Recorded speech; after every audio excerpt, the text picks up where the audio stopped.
I just want to thank you guys so much for inviting me. I also didn't, like, when I think about, like, Canadians, I'm like, they're such docile, nice people.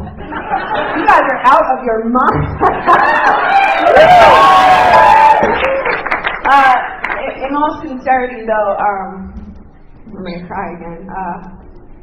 That Clean Time countdown was so beautiful. Welcome. Congratulations. 3 days is forever. 1 day. Welcome. I want to welcome everyone that's using Narcotics Anonymous. I want to welcome you. I want to welcome you. I want to welcome you. I want to welcome you. I welcome the people that think they have a drug problem. Welcome to Narcotics Anonymous. If you like to date people that you hate, welcome to Narcotics Anonymous. If you like to touch yourself, welcome to Narcotics Anonymous. If you sleep with everyone for no money, welcome to Narcotics Anonymous. If you sleep with everyone for money, welcome to Narcotics Anonymous. If you sleep with other people's boyfriends or girlfriends, welcome to Narcotics Anonymous. If you eat too much or you won't eat at all, welcome to Narcotics Anonymous. If you like to smoke pot or drop Molly or take acid or shoot heroin in your eyeball, welcome to Narcotics Anonymous. Whatever you think you're here for, if you stay, it will change. So welcome to Narcotics Anonymous.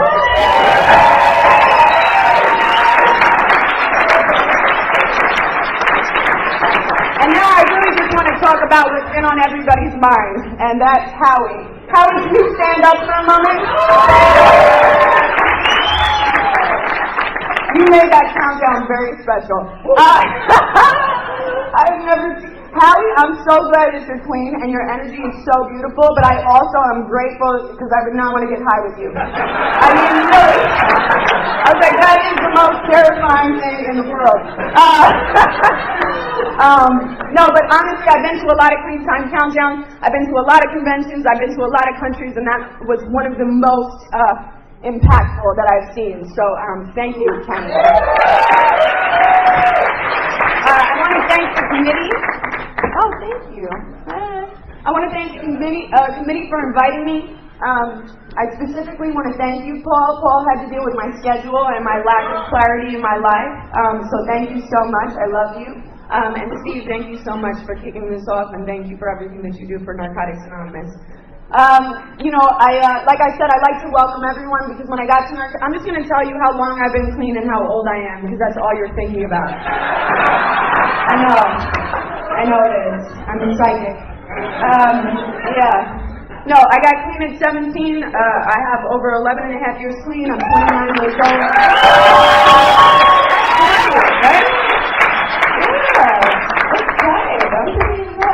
I also want to thank Amy and Roxanne and Vito for coming to pick me up at the airport. And the thing, I want to say that this trip started off so great.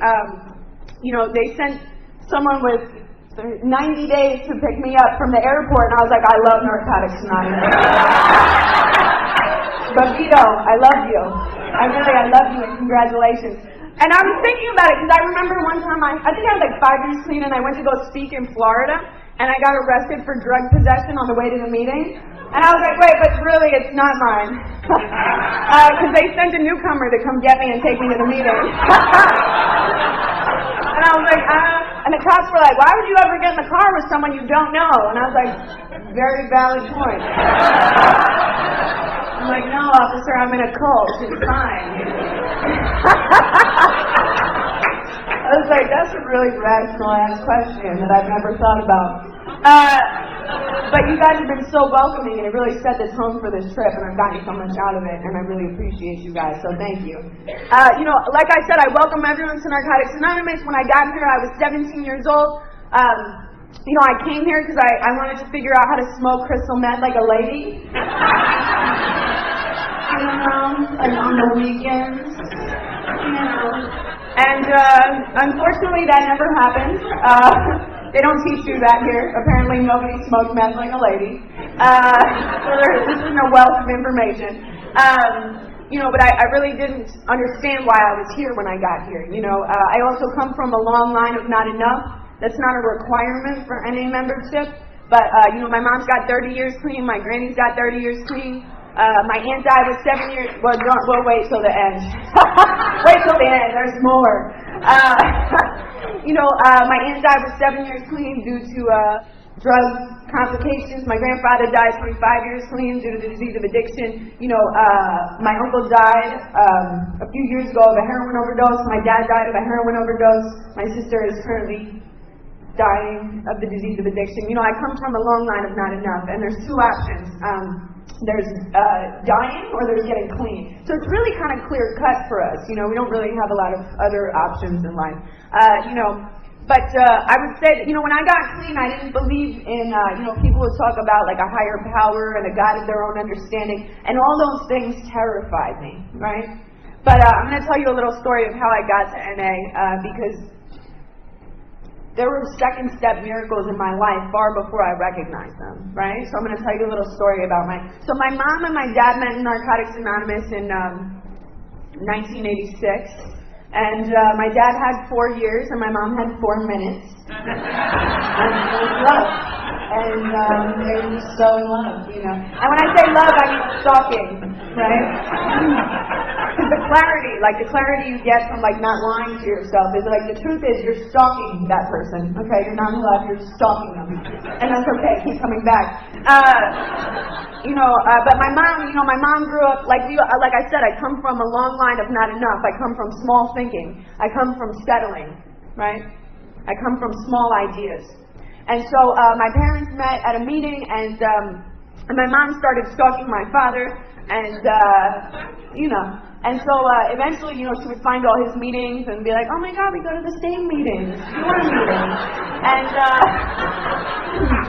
And one day, Bobby Mitchell was going to the diner, right? And so Bobby Mitchell's going to the diner. And so my mom goes to the diner, and they're sitting there and everyone else files out, and I guess my father says something charming like, where do you live? He had a lot of game, A lot of game. And I'm sure my mom said something like, because that's how newcomers talk. I'm just kidding. However, that's how I did talk when I was new. People would be like, so what's up with you? And I'd be like, and then do gang signs, acting like I was landing a plane or something. I don't know. I thought I spoke sign language when I got clean. And so, my mom said something, and she said, where do you live? And he said, I live at 499 Gloucester Boulevard. Now, here's the thing about a God of my understanding. My mom, she was abandoned by my grandmother at the age of 8, and she grew up with her father, and he was very abusive, and he died due to the disease of addiction, and he would beat the shit out of her and whatever. And so eventually, when my mom got saved, right, she went to go live at 499 Gloucester Boulevard. It's a 2-apartment house. Okay? And the other thing is that when she got saved, she got her own bed. And I don't know if any of you have ever come from obscure poverty, but to have something is such a monumental moment.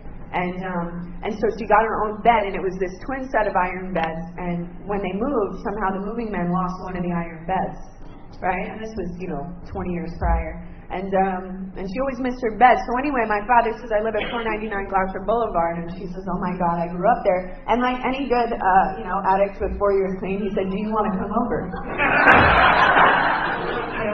Why not? And so she went over, and she walked upstairs, and in the corner of the apartment was her bed.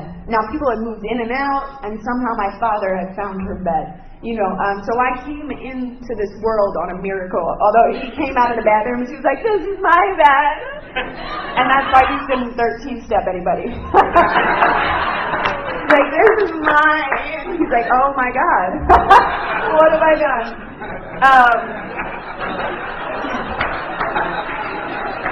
Yep. So I generally don't tell that story. But I've been I've been really thinking about, I've been really missing my dad. I've been really missing my dad. And, and my aunt passed away this week. She had cancer. And she passed away on Monday, and that's why it was so hard to get in contact with. I mean, it just really was. But, I've been thinking about everyone that I loved. And, because there's been a lot of people that I've loved that aren't here anymore. And so, it's like, right now I'm carrying this bird, right? My aunt made me this bird, and I'm going to tell you a little story about Narcotics Anonymous, and then I'll talk about my super sordid, fun childhood. Huh? Who's excited about that? Yay! So my my aunt died this past Monday, and and I was really sad. And I talked to her before. I was going back and forth to New York, where I'm from, to take care of her and sit with her. And her last wish, which I just thought was so bizarre, was me and her going to eat Afghani food with kufis on, right? So I just did that 3 weeks ago. So I'm just sitting there, and she's like, "This is the best day of my life." And I'm thinking, no, it's I hope not. I really hope not. I really hope not. I mean, it's great, but it's not the best day. But that's what she wanted to do, and I show up, and I show up, and I show up, and Narcotics Anonymous has taught me how to do that. And so, after I leave New York, I'm like, I call her and I said, hey, I'm really sad. I really love you, and I don't want you to leave me, because it's all about me, if you ever figure that out, okay? And she said, life has been such a beautiful adventure, and I'm so excited for the next part, and I'll never leave you. And so I think it's funny, because I didn't know the theme was the adventure, right? So Narcotics Anonymous and the God of my own understanding work together on me. And what happened was Monday night I had to go speak at this stupid meeting. Because there's those stupid meetings that cut into your depression time. Those stupid meetings. Don't you know? I want to eat my feelings. And they're just stupid newcomers who you just love so much, and they change your life with one word, and you're like, you just saved me. Stupid meetings, stupid spiritual principles. So I go to this stupid meeting, and I don't want to. I'm really sad, and I'm not only sad, but I some days, and I think that just for that, it's sometimes I'm so sad that the best I can do is nothing. Does that make sense? I just stay clean, right? So I drive to this meeting, and for some reason I go 6 hours earlier, because I don't really know what to do with myself, but I know that's what I'm supposed to do. And so I get to this meeting, I'm speaking at 8 o'clock at night, and I get there at 2 o'clock, right? And it's an hour and a half from my home. And, so I call my friends, and I'm like, I don't know what to do. And they're like, you should go shopping, because that's spiritual. And that'll fill you. So I'm walking around shopping, right? And now I'm crying. I mean, everyone's like, are you okay, ma'am? Because I had black makeup down my, you know what I mean? I was like, I'm fine. Can I get that in small? And I'm walking around with my bird, because what my aunt said was, when I pass, I will bring you birds, right? So I'm walking around Oxnard, California, and I'm walking around this mall, and I look down, and there's a bird mosaic. And it says, take off and flight. And then I'm driving, then I get in my car and I'm like, wow, that's God, that's my aunt, that's, and I get in the car, and all of Oxnard, their little street signs, they're all birds. Yeah, weird. Welcome to the adventure. Prior to Narcotics Anonymous, my whole life, I knew exactly what was going to happen. Okay? I knew exactly what was going to happen, because it was the same thing over and over and over and over again. It was the same guy, different outfit, the same place, different outfit. It was the same place, same outfit. It was always the same thing, right? Now, being in Narcotics Anonymous 11 and a half years, there have been so many insane, adventurous, bizarre things that have happened as a result of staying clean and showing up just for today. So now I'll tell you about my cute childhood. Okay. I grew up in New York, and I love my mother today, but prior to working steps, I had absolutely no love for my mother. I felt really failed. By the age of 5, the disease of addiction was manifesting in me stealing, because I wanted what you had, and it was never enough, right? And so by 5, my mom sent me to live with my father on a nudist colony, because that seemed like a good choice. I'm not doing so well here, so I'll send her with them. Great. And I love my dad so much. It was weird. I grew up in the forest, and we grew our own food, food, and, I grew up with a medicine man, and I learned how to, skin a raccoon by the age of 4. I'm sorry, Roxanne. And make a drum out of it, and, and it was like everything was organic and beautiful. But my dad was also like a heroin addict. And it's weird how the morals get really, confused. You know what I mean? Like, no candy, but I'm going to go shoot dope, okay? Make good decisions. It's just weird. And, and so I lived with my dad and my stepmom, and they were both in recovery at the time, early on. But there was just a lot of insanity going on, When I was younger, they would invite people in to come molest me, and after it was over, I could watch Snow White, right? Yeah, I like that you laugh. We're like the same person. Yeah, you get it. It's weird. So, but there was just a lot of, what I figured out from a very early age is that I have to do what I have to do in order to get what I think I want, right? And so that continued to happen, and, by the age of 7, I had dropped out of school in the 4th grade, and so my life consisted of finding ways and means for my father to have more dope. So whether that meant, selling my shoes or selling the books, or I used to sell peppermint patties, and I had to walk 4 miles uphill both ways, so, you know what I mean? Just really adorable. And, eventually the cops came and found me, and my dad had died of an overdose, and I had dirty hair and dirty fingernails. And, and I believed that nothing would ever be okay. My first drug of choice other than stealing was Nancy Drew. And Nancy Drew was a book series. And Nancy Drew, was a book series. She solved crime. And she went to school, and she was a cheerleader. And she had parents who loved her. And I pretended that I was Nancy Drew. Because illusion has been my number 1 drug of choice. And so that's what I did. I lived in fantasy. I lived in illusion. I lived in ideas that I created, and I manifested this whole world. And so eventually when my dad was dead, they came to find me. I had been alone. I was like a feral child. And so I went from this nudist colony with my little raccoon drum to Queens, New York. No culture shock there. You know what I mean? I show up with 1 dreadlock and a drum that I made myself. And I'm like, do you want to be my friend? Huh? And I didn't make a lot of friends. And thank God for drugs. Let me just say that. I used drugs, starting from the age of 10, and it was the first time where I could really get transported out of my body in a way that really shut down the noise, the chaos in my head and the confusion. And really, I did drugs and I did men and I did all of those things in order to control my reality, because it was the only thing I felt that I had control over, even though it was so out of control. I started joining gangs in New York because I couldn't make friends, so I cut my dread off and I stopped carrying around my raccoon drum. And I was surrounded, there was a lot of Koreans, so I joined a Korean gang.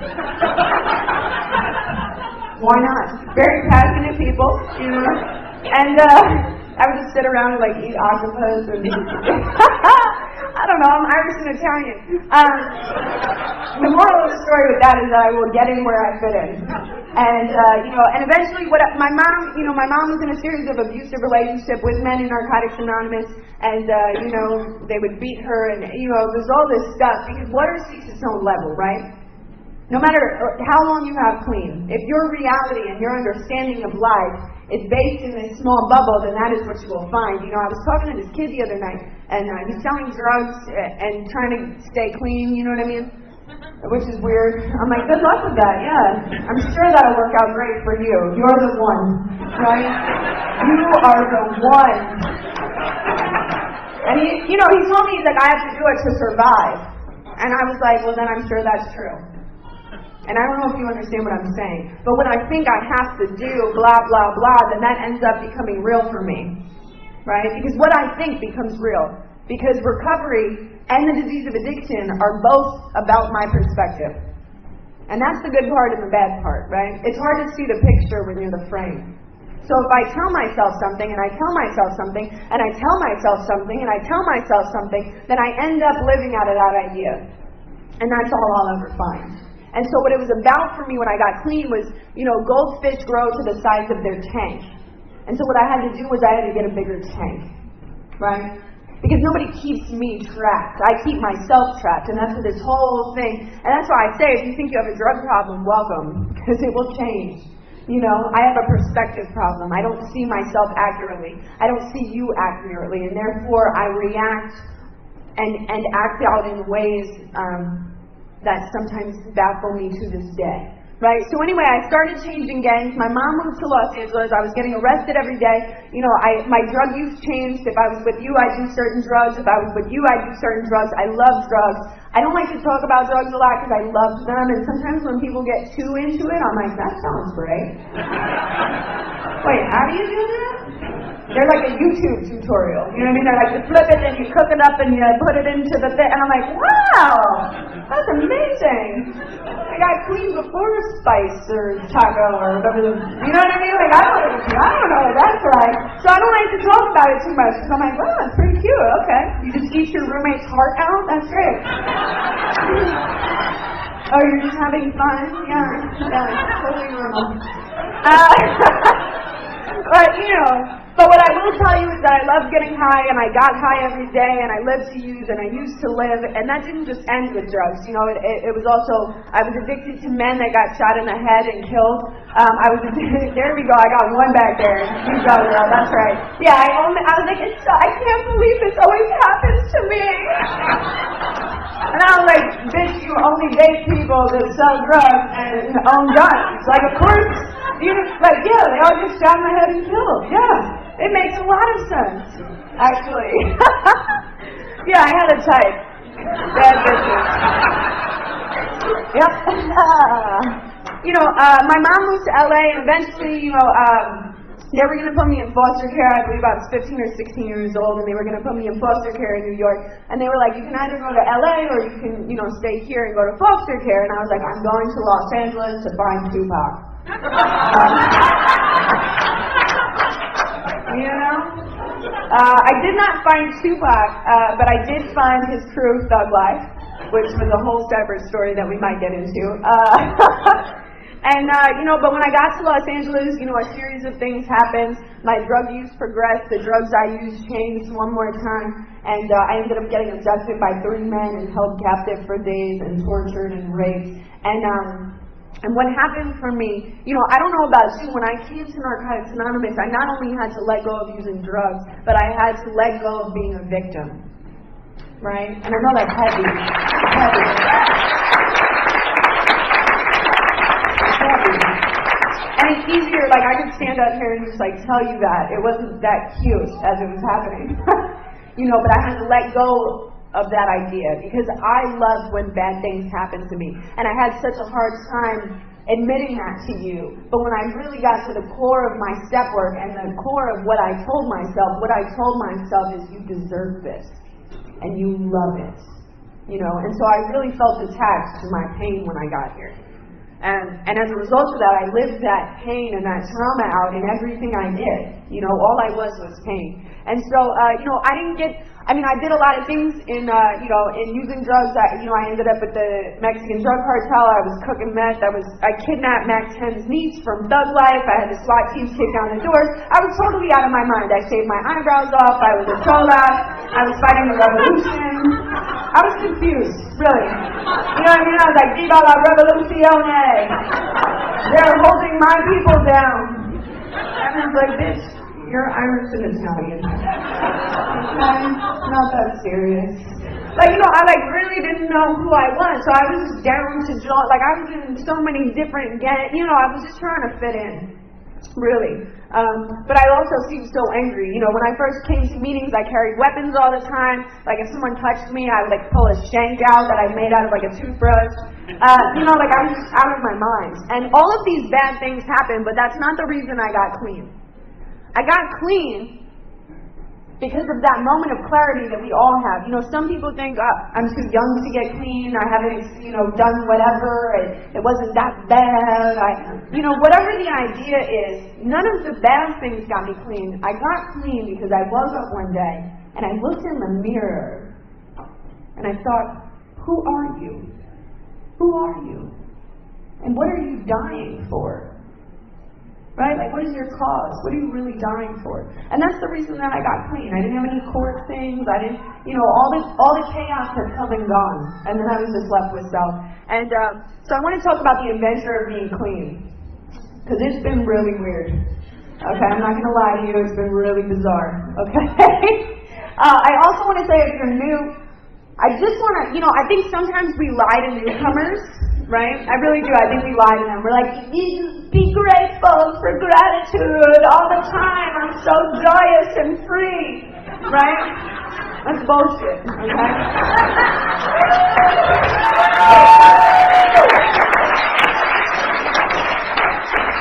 Sometimes, I'm going to tell you something, newcomers, sometimes life sucks, okay?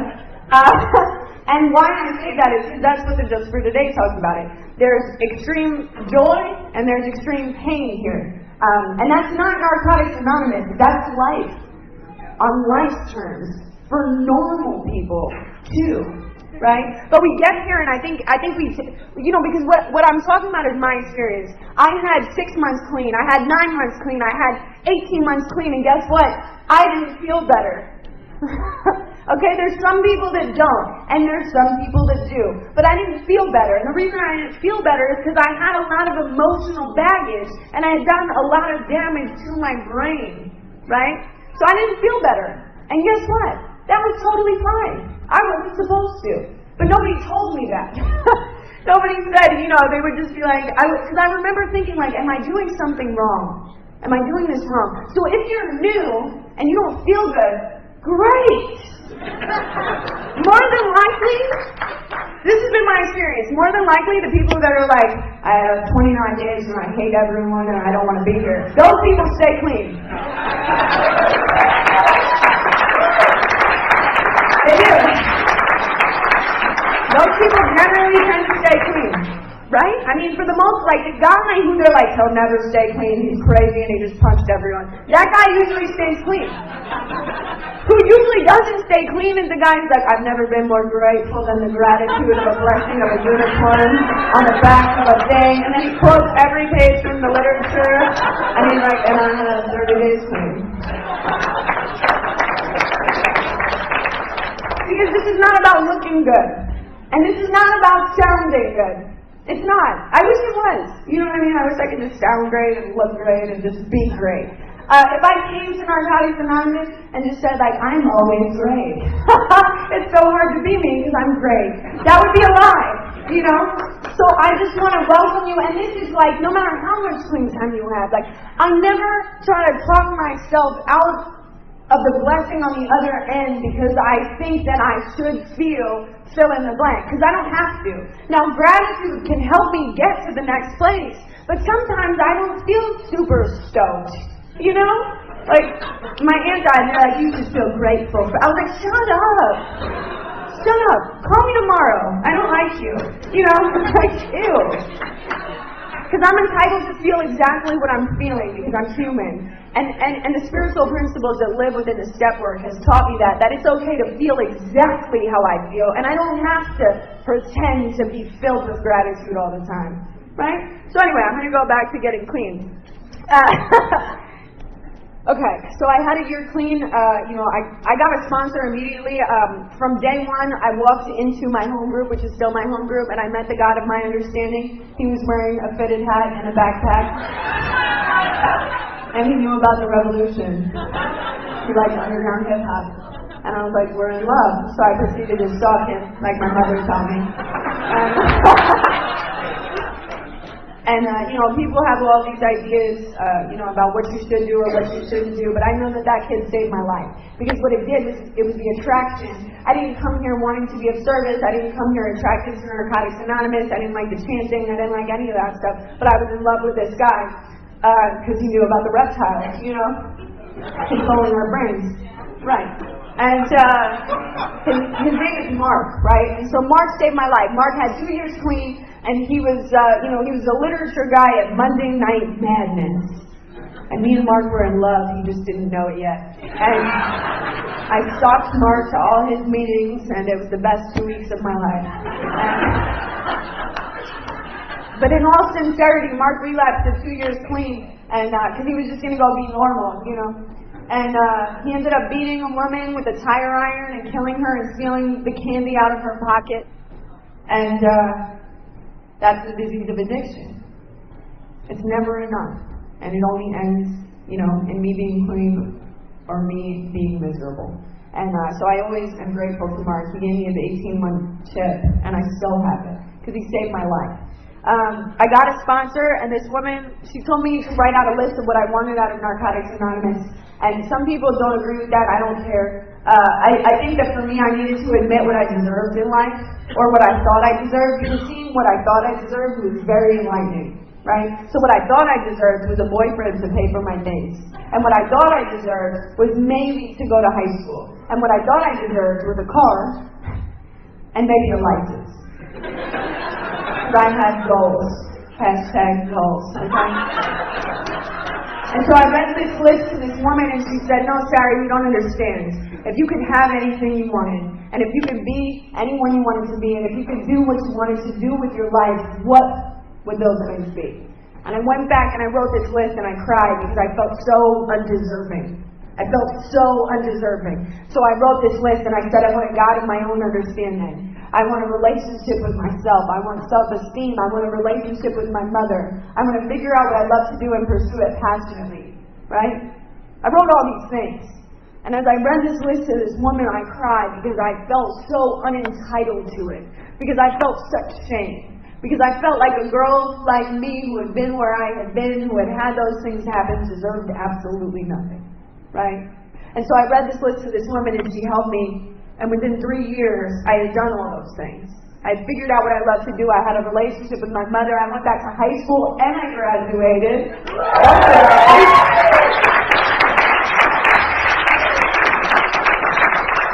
And I'm going to talk about my job, which I hate doing. Honestly, it bugs me out. But the Living Queen told me to talk about success. And I get very inspired when I hear about other people's success, and it keeps me moving forward. So I have to do the same thing. Talk about stupid success. At a year clean, I made a decision that I was going to make music, and the reason I did that is because I thought I was insane. I had this, what I now know to be God and intuition, I thought I was schizophrenic, and I was like, I'm going to make music. And so I took the spiritual principles that I learned here as a result of working the steps and the traditions, and I applied them to other things in life. And the miraculous thing about that is that it works. And so I would show up early and I would leave late, and the spiritual principle of perseverance is one of the most crucial to me still. And so I would show up and I would show up and I would get booed off and I would get booed off and I would show up and I would show up and I would go to my H&I commitment and to all my meetings, and I would, do step work with my sponsees, and I would show up and I'd get booed off and I'd show up and I'd get booed off. And eventually I ended up being successful because the key to success is failing a lot. So if you fail a lot, congratulations. You're on your way to something better. You're really close. You're very, very close.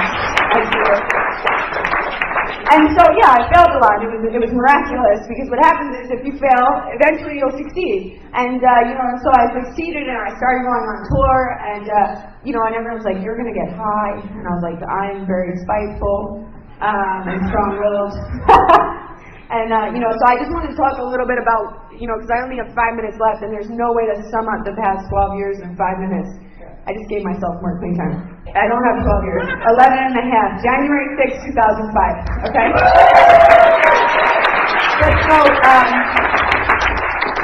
So I'm on tour, right? I'm on tour, and I don't know about you, but my relationship with my God has changed over the years. It started as a hostage negotiation thing, and now it's like more of a meditation, like I love you so much thing. But I have 3 years clean, and I'm in some God-forsaken place in the United States that I never wished to go to, and it starts with an M, and I don't know if it's Montana or Missouri or Mississippi, because I didn't really go to school. And I talk to God, and I'm like, you know what, God?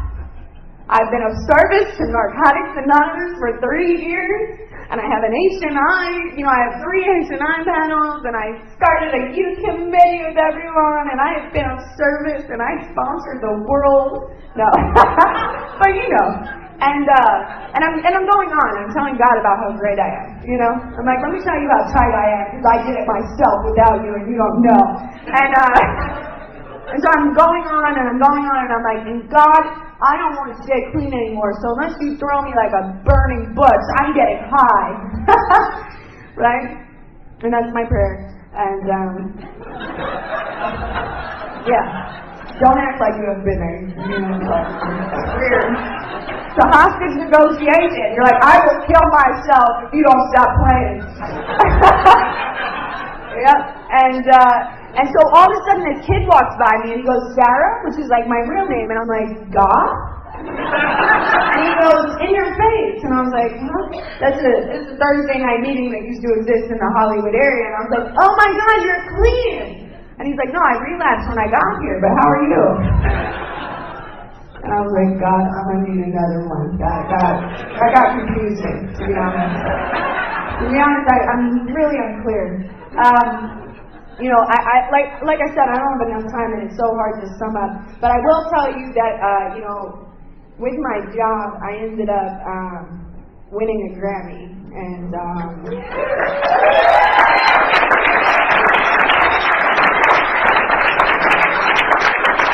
I think I might catch like NA. That's like the first one I think we got, but we got more coming. NA.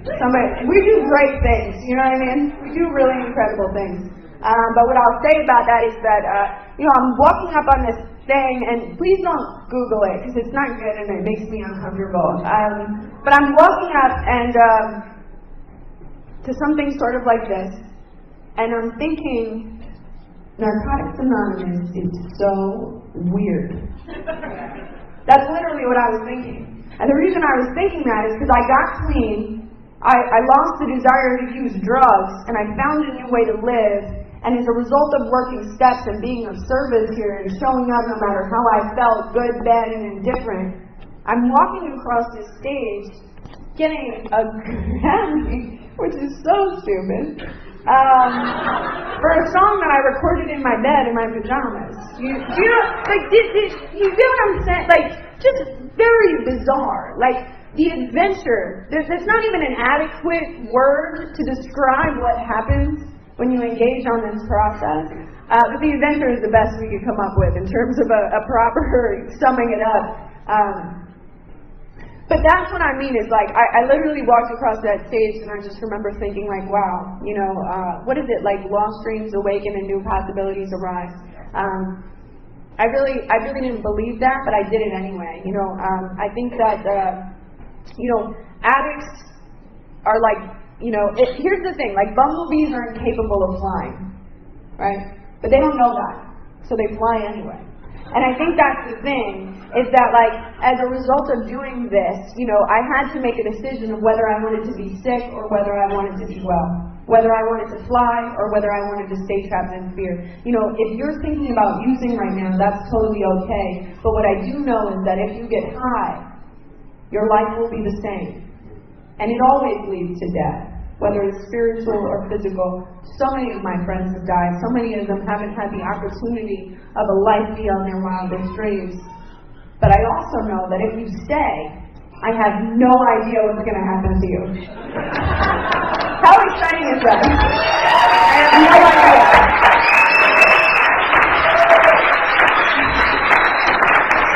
That really is exciting.